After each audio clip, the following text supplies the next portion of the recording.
नमस्कार, आपका स्वागत है। न्यूज़ 18 का डिजिटल प्लेटफॉर्म देख रहे हैं आप। मैं हूं आपके साथ पूजा सचदेवा। भारत और अमेरिका के बीच ट्रेड डील डन हो गई है, जिसका लंबे समय से इंतजार था।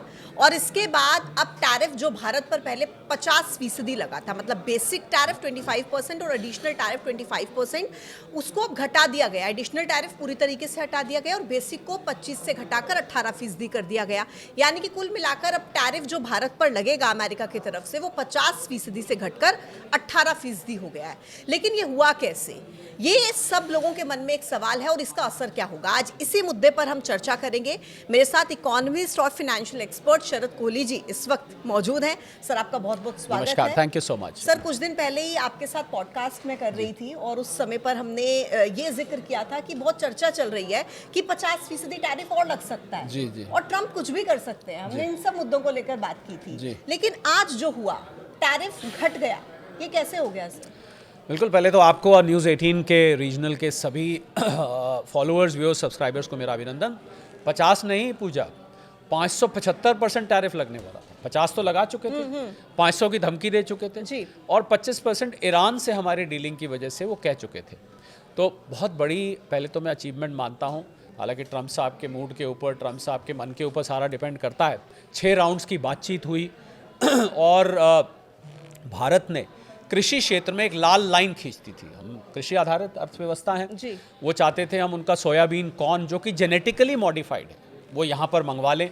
वो चाहते थे कि हम कैटल फॉडर यानी कि जो चारा होता है गाय भैंस को डालने का, उसमें वो लोग मीट मिलाते हैं। तो गाय भैंस को हम यहाँ, हमारे यहाँ तो गाय सोशल, कल्चरल, रिलीजियस रीजन से उनकी पूजा की जाती है। हम यहाँ कैसे मीट में मंगा लें, और अगर हम वहाँ का डेयरी प्रोडक्ट मंगाते हैं तो अगर जहाँ की गाय भैंस मीट खाती हैं तो वहाँ का घी, बटर और दूध आप नहीं। और वैसे भी भारत डेयरी में इस समय दुनिया का सबसे बड़ा डेयरी प्रोड्यूसर है, तो वो हमने लाल लाइन खींच दी थी।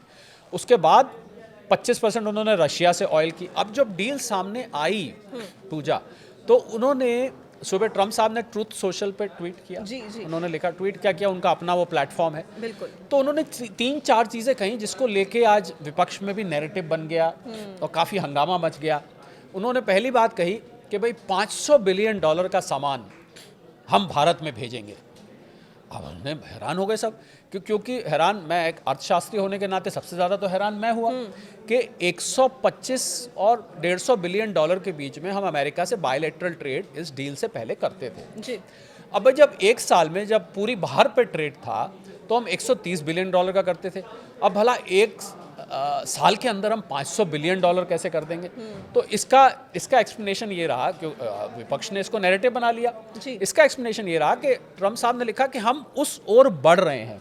आपको याद होगा फरवरी में जब हमारी बातचीत हुई थी अमेरिका से, तो 2030 का टारगेट रखा गया था कि भाई हम, ये पिछले साल फरवरी की बात कर रहा हूँ, कि हम इसको $500 बिलियन तक ले जाएंगे। तो वो एक चीज़ राहत मिली कि कहीं ऐसा तो नहीं अमेरिका जो है $500 बिलियन का सामान ला के यहाँ डंप कर देगा। जी, जी। दूसरा दूसरा उन्होंने लिखा कि भाई हम तो 0% पे यहाँ पर लाएंगे। अब लोगों के मन में आने लग गया, ये मेरे भी मन में, कि हम तो 18%, हमारे सामान पे 18%, उनके यहाँ से जो सामान आएगा उस पर 0%। ये तो बड़ा अटपटी सी बात लगती है। तो उन्होंने ध्यान दे के जब गौर से पढ़ा गया तो उस पर लिखा गया कि हम 0% की तरफ अग्रसर रहेंगे। ये एक सब्जेक्टिव बात थी। बिल्कुल। ठीक है। अब तीसरी बात आई रशियन ऑयल की। उन्होंने कहा कि भारत जो है रशियन ऑयल लेना बंद कर देगा। अब भारत और रशिया का तो रूबल में ट्रेड होता है, तो कैसे, क्या इसका मतलब ये था कि रशिया से जो टैंकर आ रहे होंगे पूजा, वो वापस मुड़ जाएंगे सबके सब आज रात को ही, चलो भाई वापस, अब तो भारत लेगा नहीं, डील कर ली? ऐसा बिल्कुल नहीं है। उस और अग्रसर रशिया पे पहले ही बहुत सैंक्शंस लगे। रशिया की तरफ से भी सर रिएक्शन आ चुका है इस पर कि भारत की तरफ से कुछ ऐसे संकेत नहीं। बिल्कुल। और क्योंकि ये ट्रंप साहब, और देखिए ट्रंप साहब को हम, आप पहले भी बात कर चुके हैं, आपकी बहुत सारी सहयोगियों के साथ भी मैं बात कर चुका हूँ, आपके अन्य प्लेटफॉर्म्स पे भी मैंने बात करी है कि ट्रंप साहब थोड़ा सा क्या करते हैं कि थोड़ा सा एडवांस में जाके बात कर देते हैं कि मैं ये कह दूंगा तो दूसरा देश मान लेगा तो मान लेगा, नहीं मानेगा तो कोई बात नहीं, एक पॉजिटिव उसमें से कमेंट निकल के आ जाएगा। उन्होंने $500 बिलियन बोल देता हूँ, उन्होंने बोल दिया। अब उन्होंने एक और बात करी कि वेनेजुएला का भारत ऑयल लेगा। अब मैं न्यूज़ 18 के दर्शकों को आज ऑयल के बारे में एक टेक्निकल बात बताना चाहता हूँ। 2 तरीके का तेल पूजा होता है दुनिया में, जो क्रूड ऑयल होता है। एक स्वीट क्रूड होता है जिसको ब्रेंट बोलते हैं, एक होता है WTI क्रूड, उसको ये अमेरिका में जगह टेक्सास, वहाँ से निकलता है, वेस्टर्न टेक्सास इंटरमीडिएट स्टेट्स को। ये जो तेल है ये स्वीट नहीं होता, थोड़ा सा हार्ड होता है, इसको रिफाइन करना भी कठिन होता है, महंगा पड़ता है। भारत से, रशिया से तो भारत सस्ता तेल ले रहा था। अब भाई ये बात आई कि क्या वेनेजुएला का महंगा तेल और वो हार्ड ऑयल जो है वो लेंगे, तो उन्होंने अभी तो वेनेजुएला का तेल अमेरिका ने बेचना शुरू कहाँ किया है। अभी तो उन्होंने अपने आप को, आपको याद होगा वेनेजुएला का प्रेसिडेंट कह दिया था कि मैं वहाँ का डिफ़ॉल्ट प्रेसिडेंट हूँ या जो भी हूँ। तो मुझे लगता है ये सारी बातें फ्यूचरिस्टिक हैं, इसको लेके एक नैरेटिव चलाया गया। और दूसरा, अभी पीयूष गोयल साहब ने एक प्रेस कॉन्फ्रेंस करी जी, तो लोग उम्मीद कर रहे थे कि शायद इस प्रेस कॉन्फ्रेंस में इन चारों मुद्दों पर स्पष्टीकरण दिया जाएगा। जी। एक और मुद्दा चलाया गया कि भाई ये वहाँ क्यों घोषणा हुई, भारत ने क्यों नहीं इस डील की घोषणा करी। तो इसका देखिए, टेनिस खेलते हैं ना, एक अंग्रेजी में कहावत है, ball is in your court. Bharat ने अपनी तरफ से लाल लाइन खींचनी थी, एग्रीकल्चर पे खींच दी थी। हम रशियन ऑयल एकदम बंद नहीं कर सकते, भारत ने बता दिया था। ठीक है, ये सब बातें जब हम बता चुके हैं, तो अब इसमें बॉल उनके कोर्ट में थी, तो लाजमी बात था कि वहीं से आना था। तो पीयूष गोयल साहब ने जो प्रेस कॉन्फ्रेंस करी उसमें इन्होंने बाकी के मुद्दों पर कहा कि जब अमेरिका के और भारत के ट्रेड रिप्रेजेंटेटिव बैठेंगे तो ये 500%, ये $500 बिलियन, ये जीरो करना, ये वेनेजुएला के ऑयल, ये रशिया की ऑयल, इस पे जॉइंट बयान आ जाएगा। पर इसको लेके काफी पॉलिटिकल हंगामा। मतलब सर ये आपने बहुत ही आसान भाषा में क्लियर कर दिया दर्शकों के लिए, क्योंकि इन्हीं सब विषयों को लेकर कंफ्यूजन क्रिएट हुआ था कि भाई ये जो राष्ट्रपति ट्रंप की तरफ से अपने सोशल मीडिया प्लेटफॉर्म पर लिखा गया, इसकी क्लैरिटी भारत के लोगों को कैसे मिलेगी। तो कुल मिलाकर इंतजार हमें भारत के स्टेटमेंट का यहाँ पर करना चाहिए। जो एक प्रेस कॉन्फ्रेंस पीयूष गोयल साहब ने करी, पर उन्होंने वो बेसिकली पॉलिटिकल नैरेटिव जो चल रहा था कि भारत के साथ कुछ अच्छा हो रहा है जी, तो उसको कुछ लोगों को उसकी निंदा नहीं करनी चाहिए। अब मैं ये जो अच्छा हो रहा है ना पूजा, आपकी इजाजत से मैं इसको क्लैरिफाई करना चाहूंगा और आपका ये सवाल भी होगा, मैं पूरी तरह से उम्मीद करता हूँ। देखिए, पहले भारत पे करीब 3% उदाहरण पे टैरिफ लगता था ट्रंप साहब के इस टैरिफ के गेम से पहले। तो 100 रुपए की चीज वहां पर 103 की पहुंचती थी। अब ये भी एक सवाल, अब वो 118 की पहुंचेगी, पर बीच में वो 150 की हो गई थी, ये नहीं भूलना चाहिए हमें। और जो टैरिफ लगा पूजा, वो पूरी दुनिया पर लगा, कोई एक भी देश को बख्शा नहीं गया। सर एक चीज और मैं इसमें ऐड करके पूछना चाहूंगी, किसी देश को बख्शा नहीं गया, लेकिन अगर हम भारत की स्थिति देखें अब आज के लिहाज में, तो पाकिस्तान पर लगता है 19% टैरिफ, चीन पर 34 से 35% टैरिफ और भारत पर 18%। तो ये एक इंटरनेशनल प्लेटफॉर्म पर, एक ग्लोबल फोरम पर क्या एक मैसेज जाता है? देखिए, इसमें हम बजाय इन नंबर्स को देखने के, हम ये देखें कि क्या भारत का सामान जब अमेरिका में पहुंचता है, क्या वो उसी तरीके का सामान अगर कोई दूसरा देश भेजता है तो क्या हमारा सामान उससे महंगा है? तो बिकेगा ही नहीं, बड़ी सीधी सी बात है। तो वियतनाम, कंबोडिया, इंडोनेशिया, आपने पाकिस्तान का जिक्र किया, चाइना से किया, मुझे लग रहा है कि हमारा सामान अब थोड़ा कॉम्पिटिटिव हो जाएगा। क्योंकि अब कोई अगर ये कहता है कि भाई पहले 103 था अब 118 है, तो अगर इंडोनेशिया का या वियतनाम का भी 100 का था तो 119 का हो गया, ये भी हमें देखना चाहिए। तो मुझे लग रहा है कि अब ये धीरे धीरे जैसे जैसे ये नए टैरिफ पे सामान जाएगा तो पता लगेगा कि भारत का सामान जब शेल्फ पे, भारत, वियतनाम, चीन, इंडोनेशिया, इन जगह का सामान पड़ा हुआ है, साउथ कोरिया, तो भारत का सामान उसमें कहाँ कॉम्पीट कर रहा है। तो इसमें मुझे लग रहा है भारत के मैन्युफैक्चरर्स को दो काम करने पड़ेंगे। एक तो उनको क्वालिटी सुधारनी पड़ेगी, दूसरा उस कॉस्ट को, प्रोडक्शन को कम से कम करना पड़ेगा अगर आप उस शेल्फ में उन 4 देशों के सामान के साथ कॉम्पीट करना चाहते हैं। तो मुझे लग रहा है ज़्यादा काम की बात इसमें ये। पर अब जो ये कह रहे हैं कि 103 से 118 आ गया, तो भाई ये तो सभी के ऊपर आ गया है, उसमें खाली भारत को स्टैंड आउट नहीं। बल्कि मैं आपको एक बात बताना चाहूँगा कि साउथ कोरिया जी, जिसके ऊपर सबसे पहले जुलाई में उसने डील करी थी 2025 में, सबसे पहले भाग के उसने डील करी थी, उसकी सैमसंग, hyundai, उनको चिंता हो गई थी क्योंकि वो एक्सपोर्ट ओरिएंटेड इकोनॉमी है। उस पर 15 की जगह उन्होंने 25 कर दिया कि भाई तुमने 15 को अप्रूव करने में देर करी, अब मैं 25 कर दिया।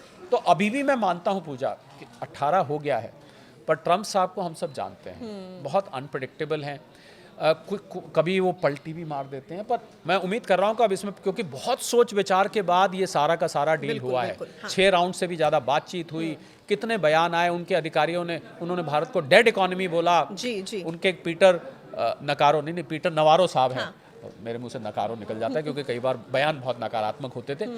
कितने तरीके के भारत के ऊपर कमेंट्स करे गए। तो इतनी सोच विचार की अगर की गई है तो मैं उम्मीद करता हूं कि 18 पर ये टिका रहेगा, बल्कि इससे भी बेहतर आगे होगा। और भारत को किसी चीज़ के लिए ज़बरदस्ती नहीं करी जाएगी। यहाँ की चाहे वो कृषि हो, चाहे वेनेजुएला से ऑयल खरीदना हो, चाहे रशिया से ऑयल खरीदने को बंद करना हो। सर, मेरे मन में अब एक और सवाल आता है। अभी हाल ही में कुछ दिन पहले यूरोपियन यूनियन के साथ भारत की डील हुई, फ्री ट्रेड अग्रीमेंट। जी। क्या ये जो अभी आज टैरिफ कम हुआ है और भारत और अमेरिका की ट्रेड डील हुई है, इससे उसका कुछ कनेक्शन है, कुछ असर हुआ है उसके? बिल्कुल असर हुआ है। देखिए क्या होता है कि आपसे किसी की बहुत घनिष्ठ दोस्ती थी, मैं इसको ऐसे समझें, और आप उसको बहुत मनाते रहे कि भाई मान जाओ, ये ठीक नहीं है, मेरे से मत रूठो, मेरे से मत रूठो, पर वो दोस्त अपने तहश में था कि मैं तो भैया आप तुमसे इस बात पे नाराज़ हूँ, मैं नहीं मानने वाला हूँ, थोड़ा सा जैसे एटीट्यूड जिसको कहते हैं। तो वो जो दोस्त था दूसरा, उसने क्या किया कि एक और ग्रुप से जाके दोस्ती कर ली। अब जब जो दूसरा, एक कहावत होती है, बड़ी अच्छी किस्सा इससे मैं बताता हूँ, कि कहते हैं कि कोई रूठे और आपको कोई मनाने आए और वो बहुत मनाए तो मान जाना चाहिए। क्योंकि अगर आप नहीं मानेंगे तो मनाने वाले तो मनाना बंद कर देंगे, उसके बाद फिर आपको खुद ही मान के आना पड़ेगा और उसमें बहुत एम्बैरेसमेंट होगा। बहुत साइकोलॉजिकल मैं बात कर रहा हूँ। बिल्कुल। तो कुछ ऐसा ही हुआ है। अगर मैं इसको नेगेटिवली कोई ना ले कि उसने यूरोप से भारत ने दोस्ती कर ली, ठीक है भाई, आप नहीं करते तो हम, बाकी की दुनिया हमारे लिए खुली हुई है ना। यूरोप हमारे लिए खुला है, यूके खुला है, हमारे लिए न्यूजीलैंड खुला है, ऑस्ट्रेलिया खुला है, यूए, जिन से भारत ने एफटीए करी।